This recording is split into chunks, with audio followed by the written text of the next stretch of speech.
Have you ever wondered why you're always the one people come to, the one expected to listen, to hold it together, to never fall apart? They call you the strong one, like it's a badge of honor. But the truth is, it's exhausting. Behind your calm demeanor and stable presence is a storm you rarely let anyone see.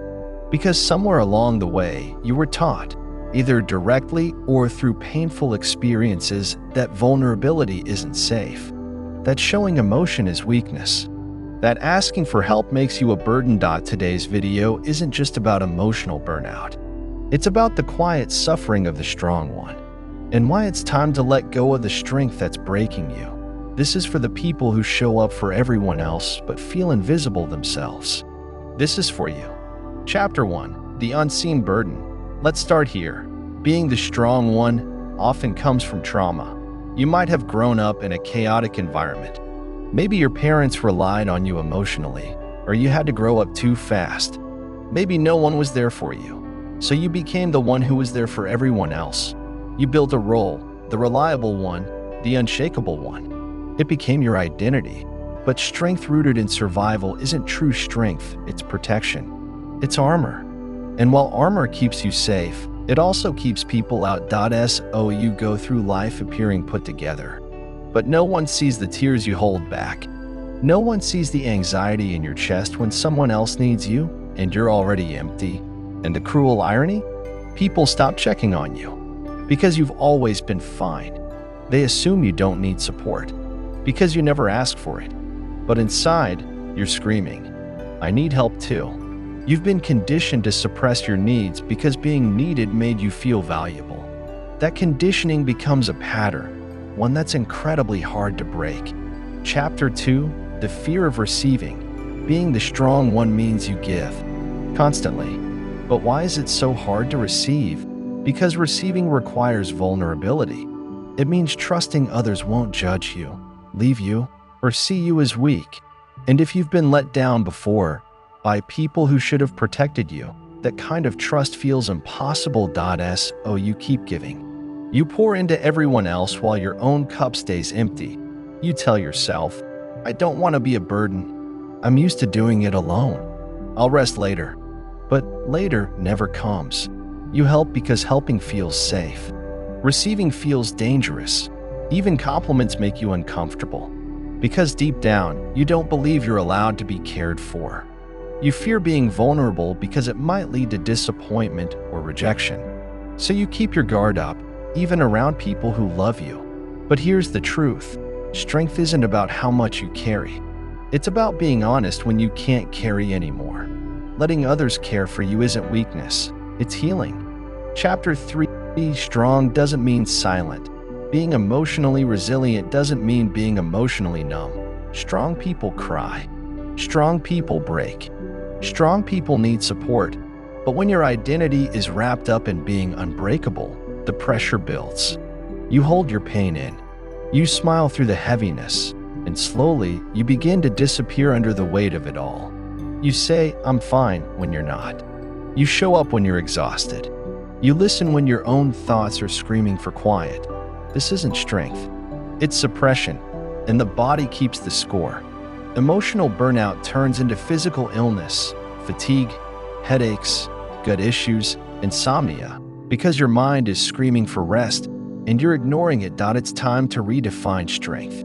It's not about never falling. It's about rising again with help. Real power isn't softness. And saying, I need a break. And saying, I'm not okay. Courage lives in truth. And the truth is, you're not invincible. And that's okay. Chapter 4, where it really starts. This role didn't come from nowhere. It often starts in childhood. You might have had to mediate fights in your family, take care of siblings, hide your own feelings to keep peace in the house. You learn to be useful, to be responsible. And now, as an adult, you don't know how to just be. Stillness feels lazy. Rest feels wrong. Being helped feels unsafe. And so, you keep performing. Even when no one asks you to. You say yes to things you want to say no to. You keep showing up for people who wouldn't do the same for you. Because being needed makes you feel worthy. But your worth was never supposed to be earned through exhaustion. You were supposed to be loved for who you are, not for how much you can endure. That survival-based strength served you once, but you're not in survival mode anymore. You deserve to live, not just endure. Chapter 5. When strong becomes a prison, eventually, the mask starts to crack. You break down in private. You fantasize about disappearing, not to die, but to escape. You feel invisible, because no one sees the you behind the strength, and that hurts more than anything. The people you've supported for years never ask how you are. You're always the shoulder, never the head that rests. You've built a reputation for being dependable, but you're human, and humans are not built to carry everything alone. You shouldn't have to earn rest.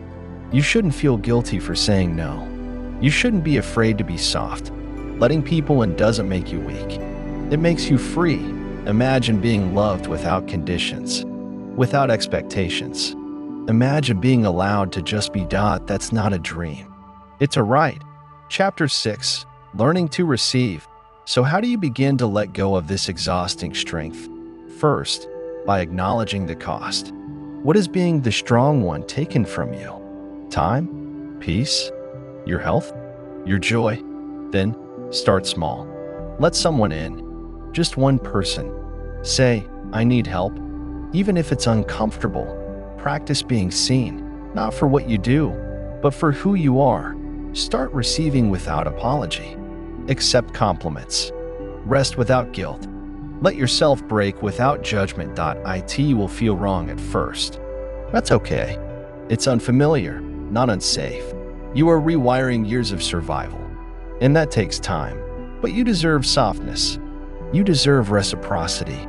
You deserve love that doesn't ask you to be strong all the time. You deserve a life where being human isn't a liability, it's honored. If no one's told you this lately, you're allowed to fall apart. You're allowed to not be okay. You don't always have to have the answers.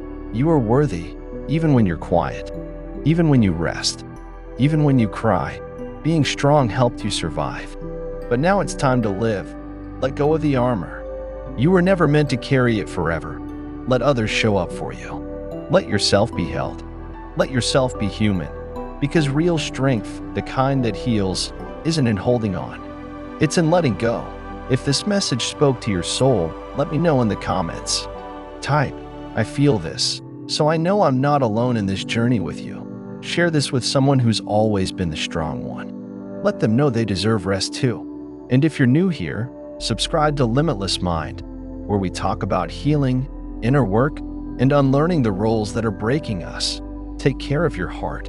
You matter here.